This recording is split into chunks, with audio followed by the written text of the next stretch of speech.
So, you want to be a public speaker, huh?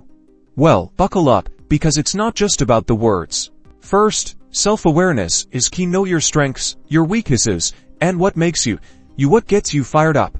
What are you genuinely passionate about? That enthusiasm will carry you. Next, define your audience. Who are you talking to? What are their needs and expectations?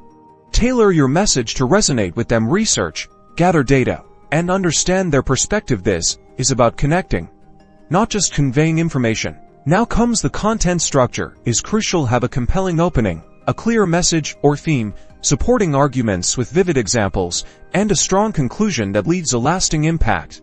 Body language speaks volumes. Practice your posture, eye contact, and gestures. Use your voice effectively. Vary your tone, pace, and volume to keep your audience engaged. Record yourself to identify areas for improvement. Finally, master your visual aids. Keep them simple.